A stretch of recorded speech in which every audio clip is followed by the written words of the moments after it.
Well, we have not done a trailer reaction in a long time. And so this would be a legitimate trailer reaction. Are you able to pull this up on your screen? Because you said that your screen configuration is different right now. Are you able to pull this up so you can see it? Yeah, I can see. Yeah, I can see what you're actually pulling up right now. You can see it? Yeah. All right, so this is for folks who don't know, this is the trailer for the Star Wars Squadrons video game that's supposed to be coming out very soon. It is the spiritual successor to Rogue Squadron. Are you familiar with Rogue Squadron, Dave? Yes, I'm familiar with Rogue Squadron more from actually the Michael Stackpole novels than necessarily like any of the games. Okay, so for people that need some clarification there, the first Rogue Squadron game actually came out for the N64, but the GameCube version seems to be the one that resonates with people for some reason. I'm not sure why, because I think the 64 was much more popular than the GameCube, but that seems to be where people come from. But as you mentioned, Rogue Squadron was a whole thing. They even had novels for this, and this is not a direct sequel, but this is supposed to be the spiritual successor. So I'm going to go ahead and play it, and then we can kind of react to it, Dave. Sounds good.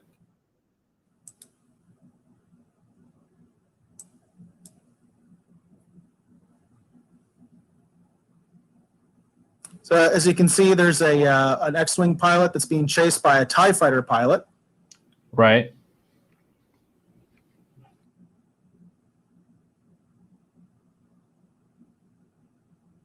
Now I have to say, I'm guessing this is cinematics. I can't imagine this is actual gameplay footage.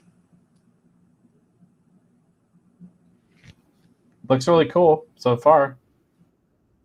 Yeah, these cinematics look quite good.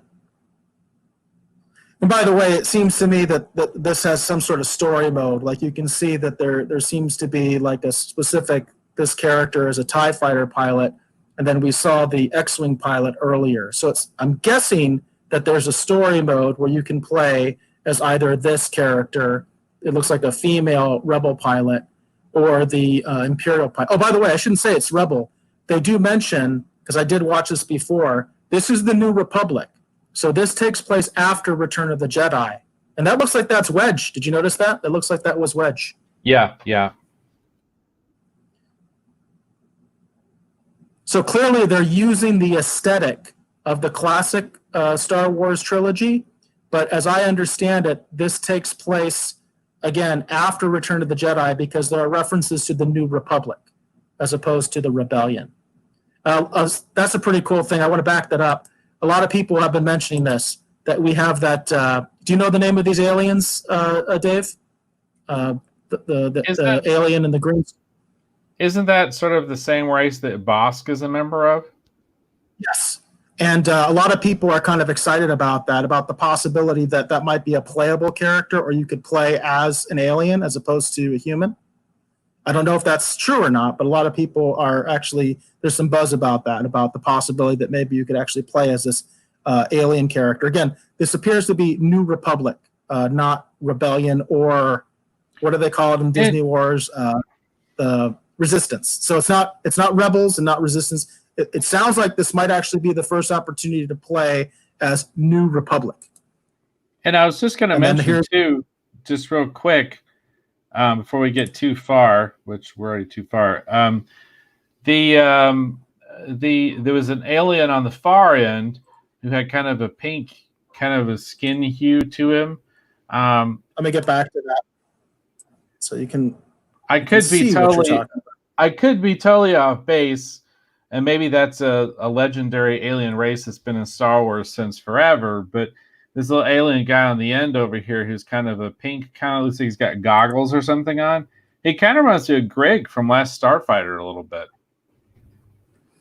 That'd be interesting if there was a little nod there. Yeah, but at least from this shot, it just reminds me of Greg from Last Starfighter a little bit. I think that's kind of cool if they would do that. And then we have the Imperial team, which it sounds like this is the Imperial Remnant, not necessarily the First Order. I don't know exactly, like I don't have any inside information where I know exactly what the story is, but I know the audio that I listened to earlier when I watched this trailer.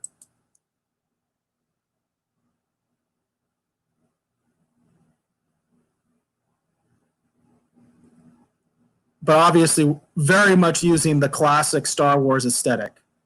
This does not look like Disney Wars, you know. That was pretty cool.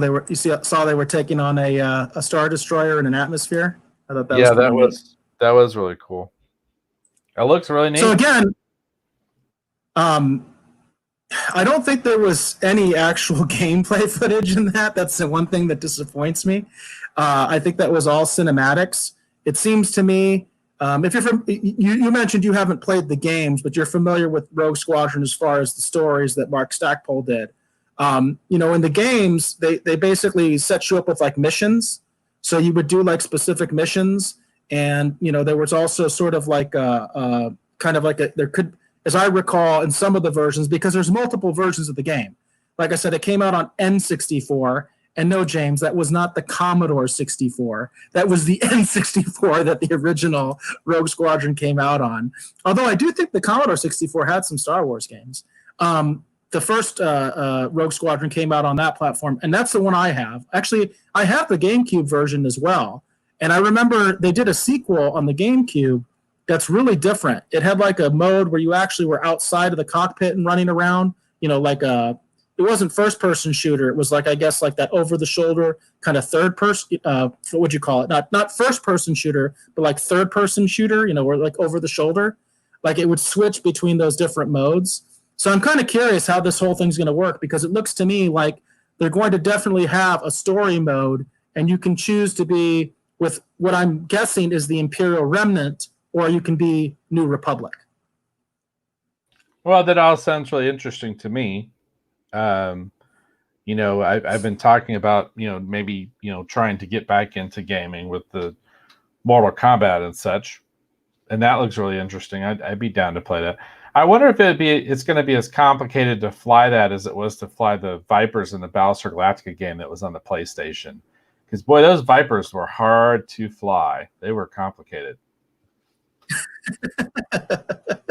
Yeah, I could understand that. I could definitely understand that. And then James had a question about Abin Sur. Do you know what that's in a reference to? He's got a question mark there.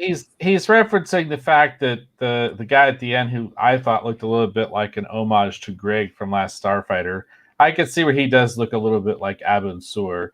Abin Sur was actually the Green Lantern of Sector, I think it was 2814, which was the original, the Green Lantern that basically passed his ring to Hal Jordan when he died. So, yeah, I don't know the name, but I know the story from the Super Friends cartoon, because I remember that when they showed the origins of Green Lantern, and I always liked Green Lantern as a kid, again because of the Super Friends cartoon, and they had that character in the cartoon. They showed it when he was dying, and he gave the ring to Hal Jordan. So I actually agree with you, James. It does kind of look like him. I couldn't see all that well. The screen is much smaller for me when I'm watching this stuff because, as Dave mentioned, Dave sometimes has a second screen where he can look at stuff. I just have the one. I don't have a separate screen. So I only look at everything through the control room. So the screen for me, when I'm watching this stuff, is actually pretty small. It's much smaller than my actual screen. That's the point. Because I've got all the controls and stuff like that for the studio, you know, as well in my view. So I couldn't get a great look at him, but I definitely do see that. I see what James is saying there. And who knows, maybe it's an homage to either one of them. You never know. It's possible. And there's, of course, an interesting Star Wars connection. And I could see that, too, because Abin Sur was actually played by Tamu Morrison, who, you know, was the Jango Fett, which obviously was the basis for the clone troopers. And, of course, Boba, you know, is a clone of Jango. So it's kind of interesting how, you know, it all kinds of seems to kind of sometimes kind of connect or line up. So I wouldn't be surprised, James, if it is more of an Abin Sur kind of nod than necessarily Greg from Last Starfighter. Although myself personally, when you consider the influence of Star Wars and then obviously how it obviously inspired, you know, Last Starfighter, I think it'd be more personally interesting and rewarding for me if the character is a little bit more referential to Greg than necessarily Abin Sur. But I could see where Aventura also makes an interesting connection when you consider how Tamu Morrison plays into, obviously, Star Wars Legacy. Yeah, I could see that as well. So this is something that you're interested in, huh, Dave? Yeah, it looks interesting to me. Like I said, I'm just curious how difficult it is to fly the X-Wing or the TIE Fighter. And wasn't there like a TIE Fighter simulation game that people used to be all excited about that was actually for the computer? I seem to remember people playing it on their computer. There was a sequel to the X-Men simulator. So, not X-Men, X-Wing. Sorry about that. They both have X's. I got confused. The X-Wing simulator game came out first, and that came out for the IBM compatible computers. You know, back then it wasn't PCs; it was IBM compatible. And then they did a sequel for the TIE Fighters. And actually, we owned both of them. In fact, I think there's a box right next to me that actually has the original box version of the TIE Fighter simulator. But we had both of them, the X-Wing and the TIE Fighter one. And I really wish they would re-release those games remastered for consoles. I think that would be so much fun because those games were awesome. In fact, the way I remember it was that X-Wing game was really what took like Lucas Interactive to this huge level, because prior to that, Star Wars games were considered very mixed. To this day, licensed games, games that are developed, based on other properties, to this day they have a really bad rap, like a really, really bad rap, because most of them suck. And there's tons of criticism of a lot of these licensed games because they're sort of a cash grab, like we were talking about licensing earlier, and the lack of quality and oversight. So that they're kind of just a cash grab. But that X-Wing simulator, like, just totally changed things. And people were like, wow, Lucas Interactive is doing crazy stuff. And of course, like a decade or 2 decades later, they sold that division and got rid of it because apparently none of the studios want to make games. So, but yeah, that's kind of the history, I think, that people are forgetting, because people are saying this is a spiritual successor to Rogue Squadron, but it really goes all the way back to that X-Wing simulator and that TIE Fighter simulator as well.